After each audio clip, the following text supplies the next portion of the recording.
Hello, everyone, and welcome back after a little mini summer break vacation to Blumira Briefings. As if you are getting settled back in after a wild week out in Vegas for one or both of Black Hat and DEF CON, we have something in common. But we're excited to dive back in and go through some of the most relevant headlines for your daily practice with some expert perspective and context. On that note, I'm joined by some of my colleagues today. Today, I'm joined by Jake Ouellette, the lead detection engineer, Michael Kellar, our VP of product, and Chris Furner. And Chris, what is your new title now? I am head of partner enablement. Thank you. I wanted to make sure to get that right. Thank you. Congratulations on that, by the way. I think we just got an update out recently about that. And we've got some good stories to delve into today. The first one, we're going to go back to talking about that Microsoft Exchange server vulnerability. There is one announced 2025 53786 that is affecting Exchange Server 2016, 19, and Subscription Edition if you have it in a hybrid deployment. Basically, on-prem instances of Exchange. This vulnerability will allow privilege escalation to Microsoft Cloud through compromised on-premises access. As mentioned, about 29,000 servers are still known to be vulnerable, primarily in the US, secondarily in Germany and Russia. That's based on some scans by shadow servers, so thank you for that research. CISA has released a mandatory patching requirement for federal agencies. The due date or deadline, which was the 11th, we're recording this on Wednesday the 13th. So likely there's still a significant portion of folks that of those 29,000 plus that still need to install that hotfix. It was made available in April. And mitigates the issue by transitioning hybrid identity configurations to and advises migrating to online Exchange. Experts at Microsoft are warning that leaving that unpatched could be an open invitation, although at present, at time of writing of this article, there was not a known exploit of the vulnerability. That CVE is a CVSS 8. There's a couple of resources that we will link to, but as always, we'll mention mitigations, apply that April hotfix for legacy or unsupported servers, disconnect them, and continue to assess and remediate your cloud configurations with some of that guidance that's available and that we will link. We've had a number of stories, not specific to Exchange, but where there's a critical fix that's been released and months or longer later, there's a significant install base that hasn't had it in place. We can wag our finger as much as we want, but instead, let's talk about like why you would still want to be running an on-prem Exchange server. And, if this is a good timely reminder to move to something cloud-based that's going to get more regularly pushed patches. Yeah, it's wild that there's 29,000 Exchange servers still publicly accessible. Like, not that they're vulnerable, just 29,000 of them.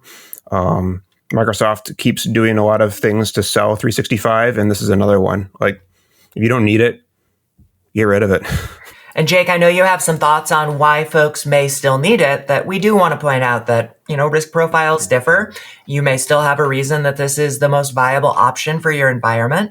But at the very least, it's worth reviewing those requirements and whether it applies. So what are some examples, Jake, where folks may still be best served by having that on-prem option? Yeah, in my previous job, there were some customers that we had a hard time moving over to M365, mostly because that discussion revolved around like compliance.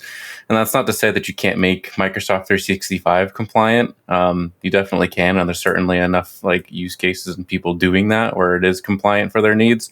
But it kind of got into that discussion of like what are your compliance needs? And like sometimes the people we were talking to, they either just got confused or they didn't know what it meant to like have control over your data, and they considered like anything being in Microsoft 365 as like out of their control. Of course, there's like plenty of controls you could put in M365 and configure it in a way that it's like safe and secure and like follows your compliance best practices. But that was a big discussion. And like, from my experience, what I heard a lot of people saying is like, well, I want the data here. I want it to be managed by me. I want like my own stuff controlling it. I don't want to rely on Microsoft. And that's like some of the points I've heard too, is like, if Microsoft 365 goes down or something, like you're reliant on Microsoft like engineers to fix that issue.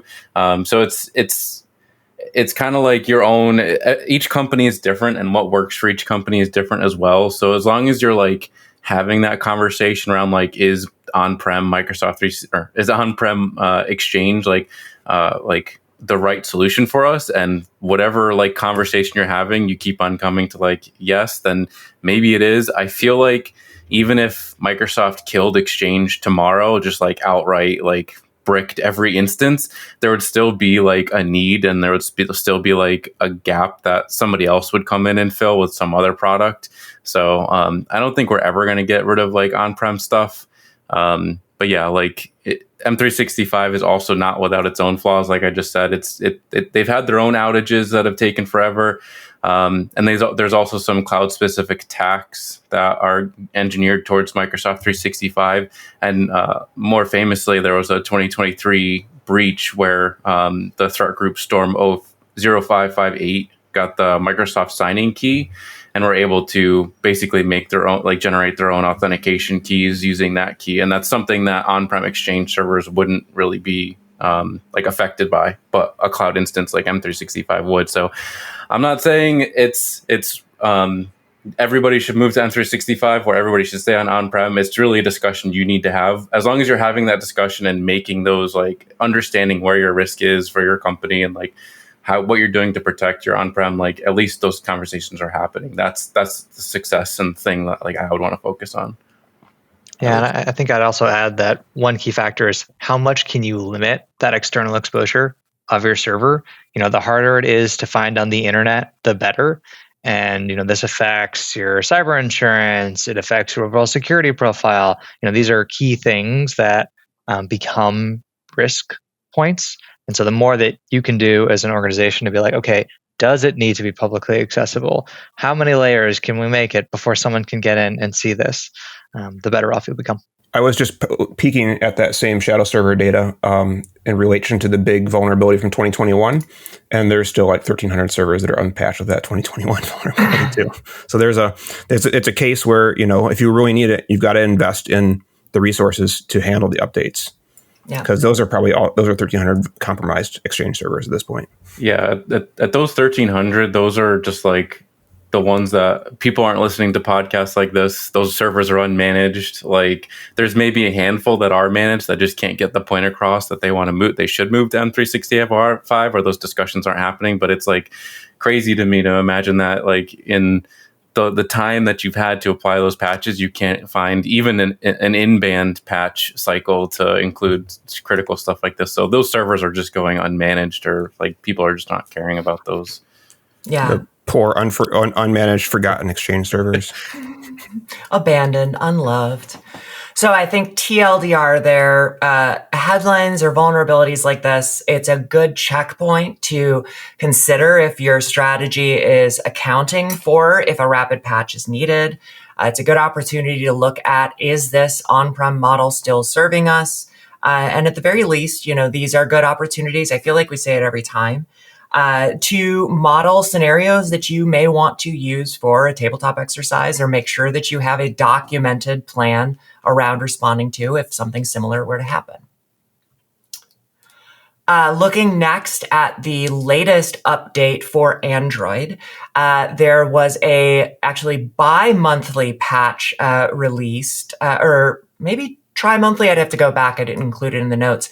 But the August patch is rolling in some updates over the last couple of months and covers 6 major vulnerabilities, including 2 critical ones. 2025 48530 is a RCE vulnerability. It allows code execution without user privileges or interaction, so it's a 0-click. And then 21479 is an incorrect auth flow in the Qualcomm Adreno GPU, which could allow unauthorized command execution. Qualcomm released fixes in May and warned of targeted exploit activity. Those patches are also rolled up in this August update. Those critical vulnerabilities have also been added to KEV, the known exploited vulnerabilities catalog. OEMs have been advised to patch rapidly. This patch has been pushed out to Pixel phones, but since not all vendors may provide updates at the same time, there may be some devices out there that aren't going to be able to take advantage of these fixes yet. Mitigations, as soon as it's available, make sure that you do that August 2025 patch update. I think, this is an interesting question where we're talking about MDM or conditional access enforcing being on a specific version, but in the Android ecosystem, depending on the vendor that team members have their Android phone through, they may or may not have those updates available. So, is this a situation where do you want to avoid using Android in a deployed device environment, or if you're using MDM, is it worth it as a short-term cost for the company to eat the cost to get them a Pixel and something that is going to get updates in a timely manner? What are our thoughts there for folks that are trying to avoid just ending up by default in a BYOD situation, but managing an environment where users have a mixture of devices? I think in the past I've managed MDMs, and specifically it was like an Apple Apple devices managed by an MDM. It's not without its own headaches, especially phones. It seems like even the MDM, I think it was some Cisco branded MDM. As big of a name as Cisco is, even that MDM was just unreliable in terms of resetting passcodes, or just overall management was really tough. I'm not sure how it is with other MDMs, but it's tough. It is something that you might want to consider though. And I'm not saying that it's there's plenty of people that use MDMs and it might be the right choice for their company, but that is just something that I would say, just test it out and see. Maybe there's a certain set of users that you want to just roll MDM on, and only they get access on those MDM phones and everybody else gets denied access because they don't need access to work stuff outside of their computer access or something like that. So maybe you could set up some kind of VIPs or somebody with just those MDMs. But I would say the biggest thing, and the conversation always goes from oh, well, this thing's compromised. Should we move to another device, another service? It was the same thing when Kaseya and Screen Connect and all of that got oh, well, we're gonna move to Ninja now, and it's they could have the same problems, and if anything, I would stick around to figure out how that company handles it, because now they're going to be under the spotlight. That's not really the case here, but at the same time, it's just kind of be wary of having one thing go wrong on one service and then immediately thinking about jumping ship to another. I think the biggest case that can be made here is just consider who needs access to what and where and on what devices. Conditional access policies are going to take you a long way in this kind of regard, and that's pretty much Microsoft 365. The biggest reason they implemented conditional access policies was to so you could put gates behind stuff like that, and so it'll allow people to use personal devices safely. And if you can't guarantee that they're not going to use it safely, then I would say just deny them access. And if there's any device or situation where I would say zero trust is warranted, I would say people's mobile devices is one of them, especially Android. I'm not an Apple fanboy by any means, but their app shop, the iOS store, is a little bit more of a walled garden as opposed to the Android shop, which we get almost daily reports of someone uploading malicious software, which has happened on iOS as well, but it's a little less frequent. So just something to keep in mind. I know I was for a long time a phone tinkerer. I would, whenever I got a new Android device, first thing that I would do is root it and install a community developed firmware that we'll call Schmyanogen Schmod. And, when I took a look at some of the, it was really looking at bug bounty rates for Android bugs versus iOS bugs. And I was I should probably get an iPhone.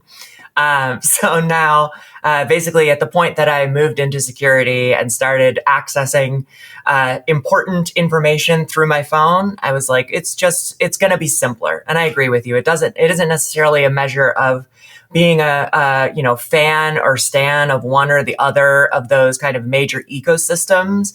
I use a mixture of Google and Microsoft and Apple services just by the nature of what we do. But on the phone front, I do think that the easiest to secure, while recognizing that no solution is perfect, is going to be those iPhones. Yeah, I think, the big thing that I took away from this was that, OEMs have to patch. And, Yes. it's right. really, Don't let them off the hook. And it's a problem because there's so many different, OEMs for Android devices now. And so, you have, as an enterprise, you've got to think about, phones that have a reliable OEM behind them. Like, Google's going to patch the Google Pixels right away, which is great because you're right there at the source, basically. But yeah, down the line, everybody's got to patch for their own CPUs and their own code base and their own release cycles and stuff. And so, yeah, I think going back to what Jake said, you got to rely a lot on, zero trust, MDM ways you can know what your situation is, and likely be denying access to devices that are outside of your thresholds. And I will mention this because it's my soapbox anytime we start talking about something like zero trust that is very often invoked and oftentimes not really defined in practice and kind of like referred to as this broad idea or even kind of as a buzzword. It's not that we're talking about throwing out, all best practices that we've been following now for decades. Zero trust is really just looking at a way to apply those ideas of least permissiveness, of segmentation, of limiting access in an environment where you're not just dealing with a perimeter. We got another story in a little bit where we're going to be talking about some of the differences in basic practices when you're securing a local environment versus a cloud environment. And zero trust, rather than being a replacement of all of those old ideas, is basically looking at how we update our approach to make sure that they still work in the variety of environments that we're going to see today. Looking at our most changed trends. So once again, we had been doing our top appearance trends for a good while. Those are relatively static week to week, and we still check and we'll note if there's kind of a spike. But we're taking a look at the most changed trends as observed on Blumira's platform. Looking at our threats, we've got in that top 10 Google Workspace, account login failures, a CrowdStrike notice, a high alert, new one to me for SharpHound process creation. And then one here, Jake, that you marked as likely resulting from some testing, red team testing going on. Yeah. The SharpHound one in particular was interesting because that's a very specific signature that is not typically, like, we don't see false positives. So it's very it's like red flags go off when that one triggers. But yeah, I looked into that one a little bit more. It looks like someone's just doing some atomic red team testing, which is great. It means they're testing their environment, and it also means that our detection's working, because we also use atomic red team on our side to kind of validate some of our detections and like theories about making new detections. And that atomic red team is, if you haven't used it, I would say definitely check it out. It's a tool that's managed by Red Canary, but it's great. It serves the community really well for what it does. Thank you. I think that'll be our extra resource to share for the people that look at the show notes for this week. Yeah, and the other one I pointed out here was the CrowdStrike. We had a big spike in that one just because they added it seems like it was a new feature. At first, it seemed like it was undocumented, and then we finally were able to kind of nail it down. But we got like a big spike in those CrowdStrike high alerts, and also some of the other, like the informational, the medium, and the low ones as well. But the high looks like it was the most affected. But that was they turned on this automated leads feature, and basically it was coming in the same pipeline as like all of their other alert findings. So we did some changes on that one just to separate out the automated leads. So now all of the regular CrowdStrike alerts, the high, medium, low, informational. Those are all back to being operating how they were. And then the automated leads, this new automated leads feature is separated out into its own new detection that is disabled by default, because we were finding that people who were getting the automated leads findings were just finding that they were noise and they didn't generally want to hear about them. But if you do want to still see them and you do use CrowdStrike, there is a dedicated detection for that now. And that's a good note, specifically for folks that are using Blumira, whether that's on a paid or a free plan, is we enable most detections by default because our team, like Jake, is doing a whole lot of work on the front end to try and make sure that there's not a lot of noise. But there are useful detections that may end up being noisier than desired without additional tuning or depending on your environment. And so we do have detections that will be off by default and you can enable. And usually if you aren't sure why those are auto-enabled or what you may want to consider, it's a good opportunity to reach out and our team will be happy to explain that to you. But also that's a good example, I think, of the importance of organizational knowledge in triaging these things. Is like, if you've got somebody external that is doing that review and hasn't been updated or coordinated with that red team testing is happening, that would probably look really concerning. It's why you want to make sure that you're keeping clear channels of communication and making sure that that's circulated if you are doing some of that testing so that you don't accidentally give somebody a little heart attack. Next up, looking at suspects, top of the list here, we've got a suspected brute force attack on Windows. Cisco Umbrella unlocked crypto mining, file write to web shells, remote task list lookup, and a Cylance malware alert rounding out the top 5. There's also very timely for one of our other stories. There's a S3 bucket publicly exposed on this list as well. Jake, what do you want to add here versus in our story in just a couple of minutes? Yeah, definitely. It was funny. I saw this first, and then after I got scrolled down a little bit more, I saw the bigger story about S3 buckets, which, yeah, we'll go into. But the other two that stuck out to me is remote task list lookup. That one stuck out just because it's not something I see super common, but it is it's not really an attack, but it's just way like threat actors will they may get access to a beachhead, compromise an initial machine on your network, and then use that machine to start querying other machines like laterally to understand like what processes are running on there. And sometimes they do that to understand like maybe they're looking for a machine that isn't running some kind of EDR. Maybe they're looking for a process that matches with like Windows Defender or something, and then they can find one that doesn't have it. Maybe they can hop over to that one. They could be using it also to find like maybe processes that are associated with like other software that they could compromise on that target machine.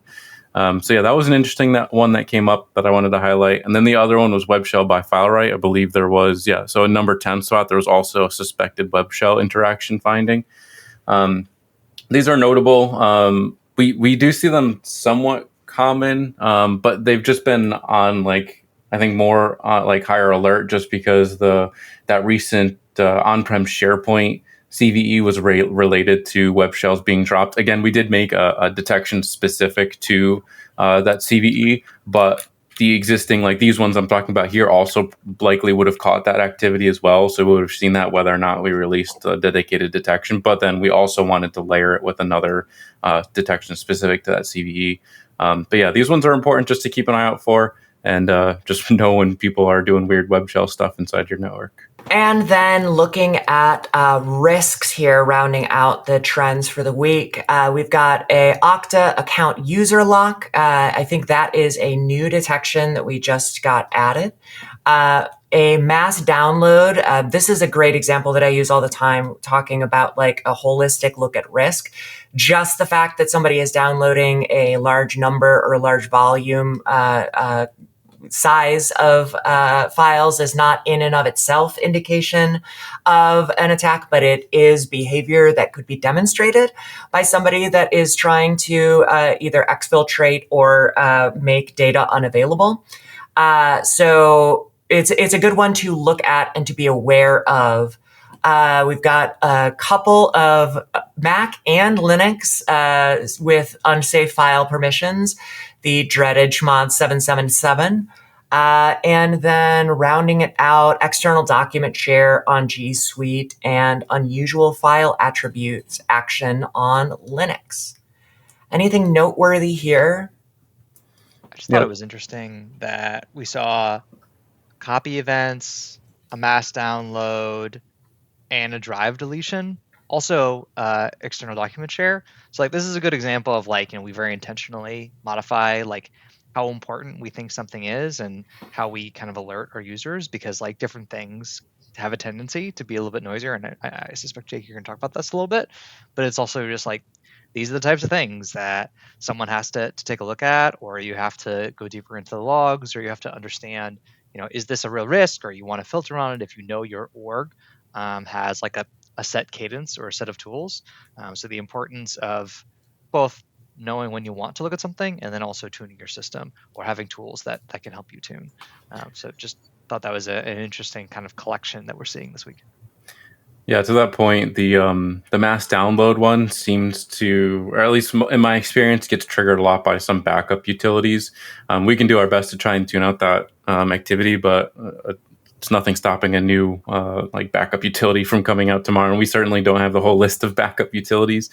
But that's a nice one where you can just kind of like, you pull up the finding, look at what process or what user is handling it, and then if it's something that you can easily identify, like the username is like Veeam service account or backupify service account, something along those lines, you can kind of be like, yeah, that's expected activity. And like Michael was saying, like maybe not seeing that name might not be like an instant write-off, like maybe that's still suspicious, but then that's when you can like kind of look back and understand like, okay, it's running on a regular cadence, it's doing it once a day, I can expect it around this time. So you can start to like think like, okay, that account is probably okay because I expected it, and it's running like I've seen it happen in the past. This isn't new activity, so that's something to keep an eye on. And yeah, the Okta one I wanted to point out just because it was a new detection. This was one that one of our customers was asking for. They asked for like a custom detection. And then this is one of those opportunities where I saw like, hey, this can benefit the whole community.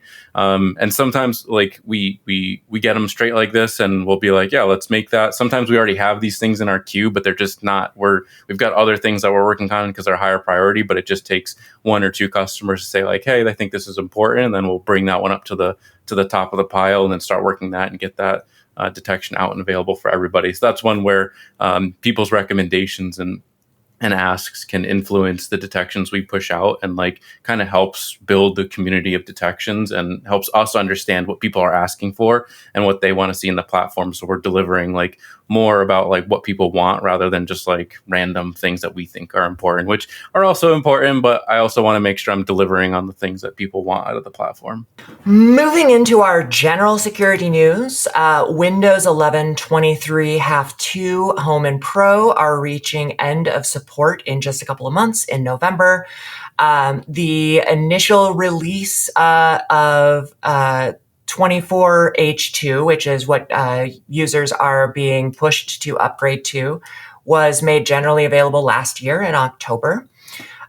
There's a couple of notes here. There are some compatibility holds related to Sential technology, some integrated cameras, Intel Smart Sound technology for audio drivers, some wallpaper customization. So there are exceptions here where a upgrade would not be advised yet.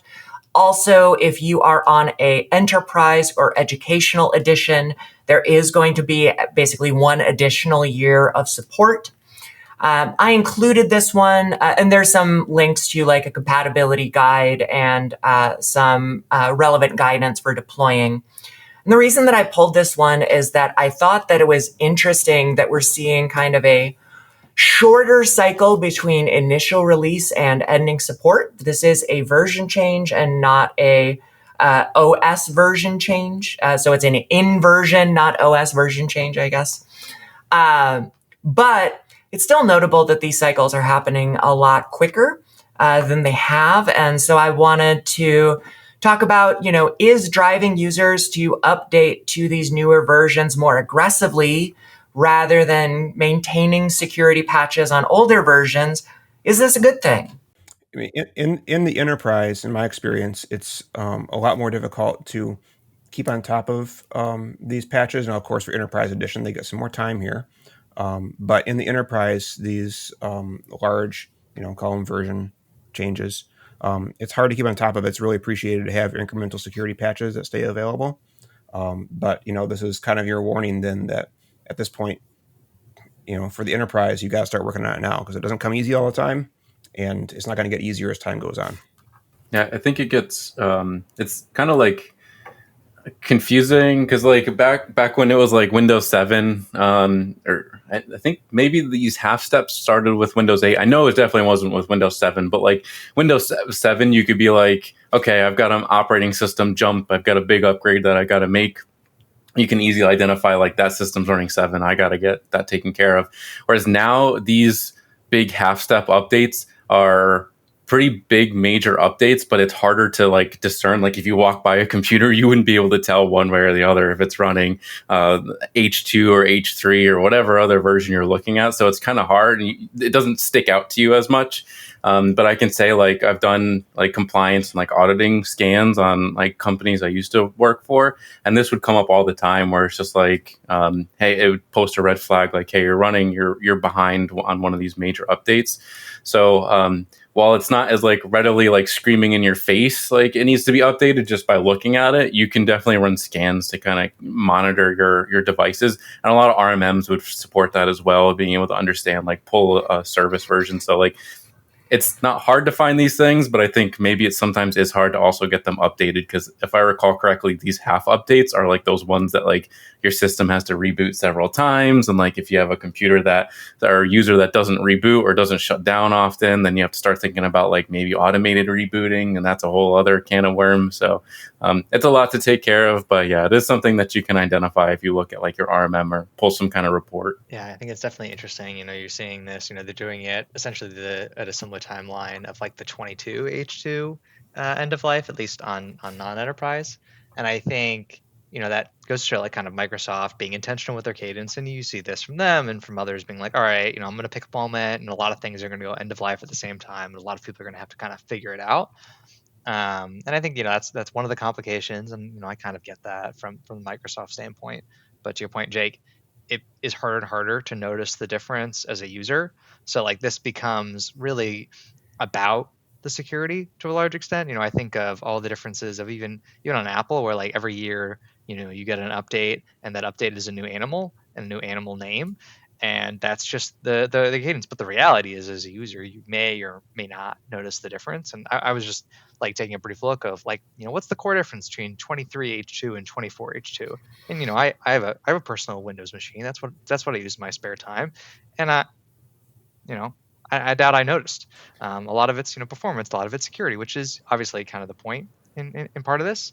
And I'll hesitate to guess that also part of it is Microsoft enabling their Copilot to become more front and center, and having some more tools to do that. I know that's been a key push for them, and I suspect is a bit of the reason of, hey, why now?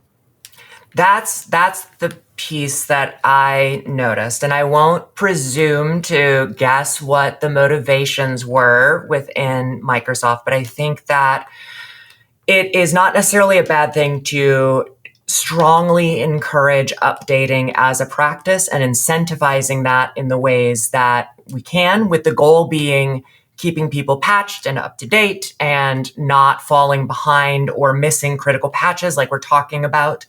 I think that if the goal is helping to keep people safe, it is really, really important to not conflate security-driven updating and features or purchase-driven updating.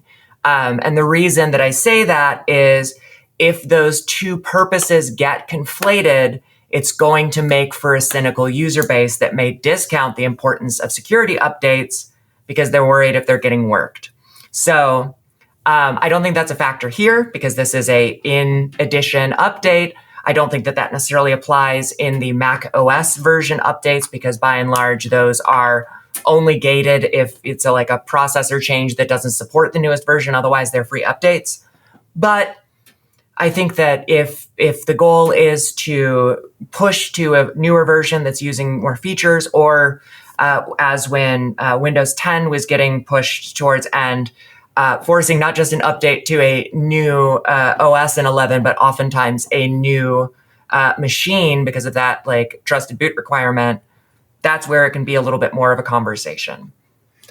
Yeah, and I think Michael's comment about having like a personal Windows machine and like updates there just jogged my memory of like I think I've got some. I think we've all got a Windows machine floating around somewhere, and like obviously like regular updates go through fine. I can't tell you how many times I've hopped on my computer and it said like, hey, we're waiting on a big update, and for whatever reason it's stuck. Like you don't have enough space. It failed the last time. Like it seems like those, because they're major updates, I don't know if there's bigger problems with them, but like it seems like those are the most unreliable to actually get running and installing automatically. So that's why you wind up with all these machines that process regular updates, day-to-day updates, or patch Tuesday updates just fine, and then they get to these and they just die on them, and then it requires someone from IT to look at it, and it's like that's why maybe me like saying pulling reports might be a good idea, because you might not know how many machines in your fleet who are set to auto update maybe got stuck on one of those major updates.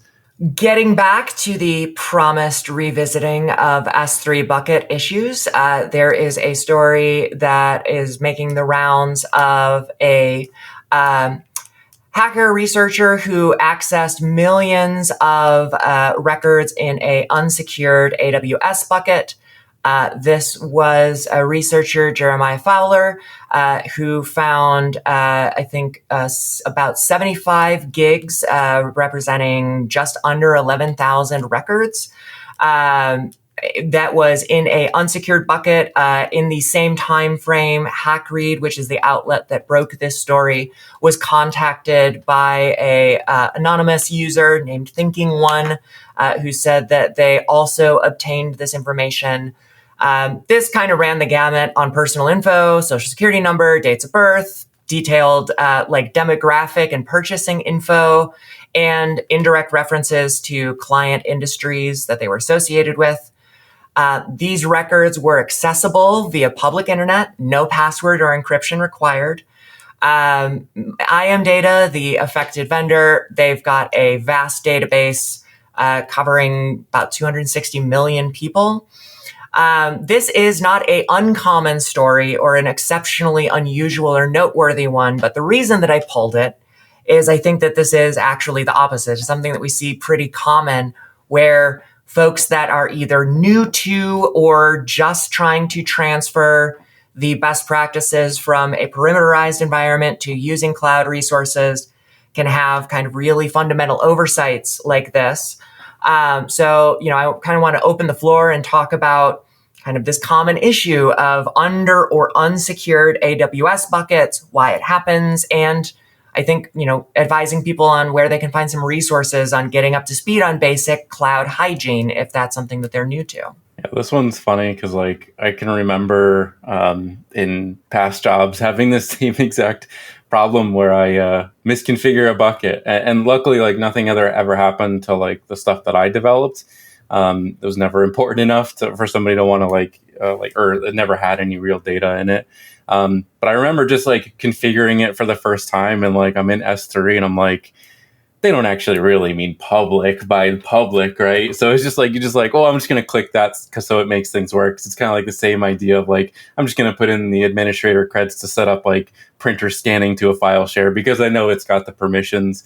So this is something that happens all of the time, and it doesn't take much permissions in AWS to make a bucket, and then also misconfigure it. And I think there's a lot of mysticism around there. There's not a lot of people don't have documented processes around setting up buckets.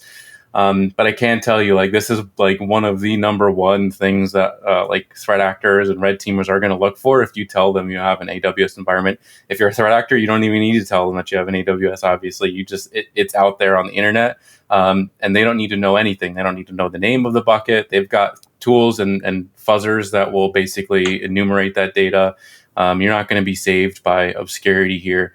And even Verizon, they had a breach in 2017, which is related to an S3 bucket. So this affects everybody. So this is one of those things that I would say you should be trying to scan actively. A lot of these red team tools, I mean, this is one of those bonuses of having the people make these tools is not only are the red teamers using them, but as a defender, you can feel free to use them too.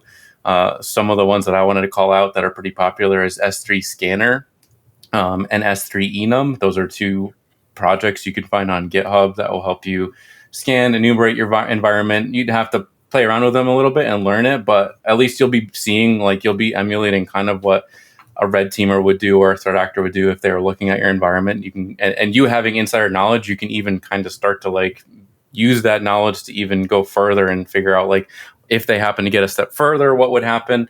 But yeah, I would say just scan your environments. You have to know what's out there, even if you assume no, we don't have anything. Even if you don't think you have an AWS instance, you'd be surprised what people have spun up in their free time without telling anybody. There might be some shadow infrastructure there.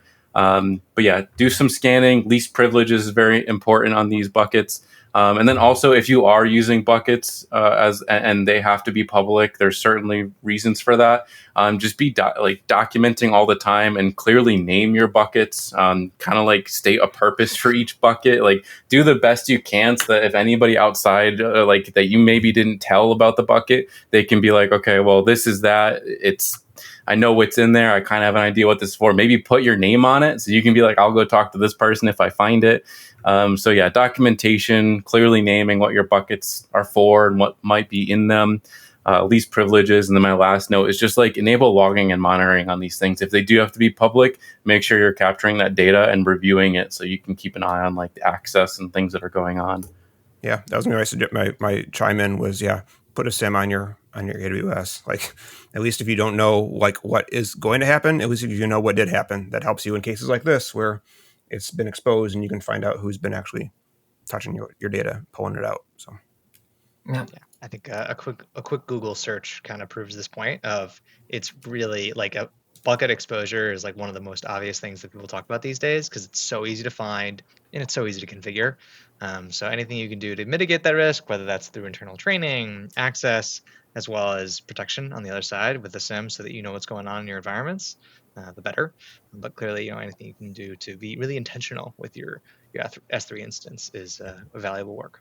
Yeah, another honorable mention too. Speaking of Google, there's these things called Google Dorks, if you aren't familiar with them. And you can also use Google Dorks to enumerate and find open S3 buckets. So you don't even need third-party tools. You don't need any tools at all. There's plenty of ways to find those buckets, including using Google Dorks.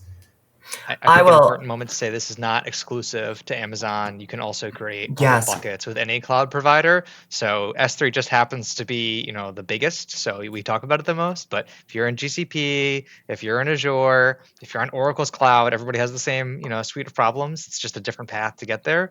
So not an exclusive problem. Agreed. Good shout out there, Jake. There's a great, awesome list. If you've, been on GitHub, you've probably seen some of the kind of awesome lists of exhaustive resources on a topic. There's a great one for Google Dorks. I'll add that to the resources too.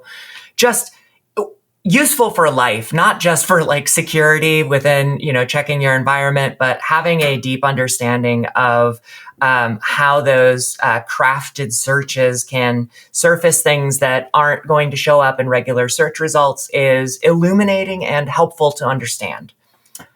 Our last story for this week is a research story on how phishers are abusing the direct send feature in Microsoft 365 to bypass a number of security measures and appear as internal users, although they have not had to compromise an account or pass authentication. The way that this is working, direct send is a feature that allows some devices like printers or scanners or applications to send internal emails without having an authenticated account of their own. And attackers are exploiting that pathway. Oftentimes, there will be warnings about opening external attachments or sharing to an external address, as well as some behind-the-scenes tools like DKIM or DMARC that are going to assess internal and external content differently. Obviously, bypassing all of those is going to pose a issue for folks.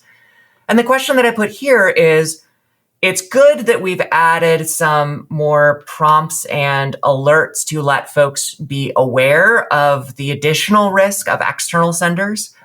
In general, external senders are going to generally be a higher source of risk than internal senders alone. But have we kind of introduced a new problem on the flip side, that by emphasizing the risk from external senders, are we training people to under-assess or under-evaluate the risk from an internal address? That's always been one of my concerns about people that put banners on emails for like external emails. Is you put the banner on, it says external sender. If they're pretending to be an internal person, it might be a problem. But that opens up the whole world of, oh, I trust it because the banner is not there. And you've got to, in 2025, you've got to be, you got to do better than that, because there's all sorts of ways to make an email look like it's internal when it actually is and is malicious, or isn't internal but gets around your stuff. Yeah, this should be like just one of those components you should look at. In my experience, like, I'm not saying don't implement banners. They do help, and it's like the only problem is they just become noise to a lot of people. It's like you're seeing something. It's like having that burn in. You just like, you don't see the error message anymore. You don't see the banner all the time, even when you're looking or just staring directly at you. Or some of these email chains, if you're on a really long chain, you scroll and then before you know it, like the banner's gone. You can't see what's trying to tell you one thing or the other. So like definitely implement them, but don't expect them to like be a cure-all. They're just one of those extra like layers of the security onion. This is a very, very thin layer, but it is a layer nonetheless, and it can help like kind of like, inform people. And at least if you have the banner, you can start to have that conversation of like, we have the banner, but also people can maybe get around that. So like use the banner, but also think about like, times when people are just asking for things they shouldn't be asking for. I made a note here that like on my phone, I get so many spam calls nowadays, and I think everybody else is the same, that it's like I don't think I answer like a single call like from people I even know, like on my phone. I let it go to voicemail, and then like I'll call them back or something. But like maybe that's what we should start like thinking about for email. It's like start screening your emails. If you weren't expecting it, or if it's something weird, just let it go. If it's really that important, maybe use like some other way of contacting that person to verify that's what they're asking for. You like call them on the phone, catch them in a meeting or in the hallway somewhere, do a quick like Slack message, just to kind of like use another source just to make sure that like what they're asking for, if it's unusual and throwing off red flags, that they are actually asking for. And you can also put in processes around these kind of events. I know a company who got by one of these phishing emails, and they turned that into a learning process or learning like moment to basically make a process around like handling big transactions. Like if you have to handle a transaction over X amount of money, you need to follow this step. It needs to be approved by this person. You need to physically talk to this person. You need to follow. You need to call them on the phone. Like there's all sorts of different ways you can set up like a process to help back up these things, so that even if customers do get tricked, because AI is getting so good nowadays. There's so many like phishing emails that are getting great. It's not a matter of like if somebody's going to get tricked by one of these, it's just when. So it's like start to think about, if someone is tricked, what processes can you put in place to like stop that transaction or stop whatever thing is happening from happening. I used to do training on that, like talking about how to avoid CEO scams, that kind of stuff, and we'd say, like, we tell our customers, tell your employees that if the CEO says, I'm telling you to break the process because it's an emergency, and if you don't do it, you're fired, say, fine, I'm fired. Because you need to give your employees the assurance that if someone tells you to break the process, it's not a legitimate request. Because otherwise, they're going to wear you down. They're going to get mean, and they're going to win because they know that the people want to keep their job. Yeah. And I think, a couple of things out of this, one, don't call Jake. He will not pick up. That's definitely a learning from this conversation. But outside of that, it's you got to be vigilant. Whether it's checking the domain that's sending you something sketchy. I mean, even like, spoofing Google Drive is like really, really effective. And there are a lot of really interesting and novel ways to do that. And there's just a lot of stuff hidden inside of anything that you might put on your computer. And so, banners and all these tools that, companies are using to try and, make it safer. Email is dangerous in the same way. There's a reason that MFAs, moved away from phone numbers, because you can spoof a phone number just in the same way you can, essentially spoof an email address. And I think, we're seeing social engineering just become more and more prevalent. I know there's an article we're not discussing today that was about kind of the reduction in ransomware as a key trend. And I think a lot of that comes to social engineering. It's never been easier. It's never been easier to have high quality, content at scale, because that's what you put an AI and an agent and some basics out there, and they'll go run. And so just that makes it much harder for the defenders, and puts more onus on humans, on the individuals who are, getting this stuff and at risk. Yeah. Well, that's going to do it for briefings for us for this week. Thank you to my panel. I was excited that we were able to come back and make a strong showing after our little break. Please, to our audience, stay tuned. We've got a special guest that's going to be joining us next week that I'm pretty excited about. So watch this space for more on that.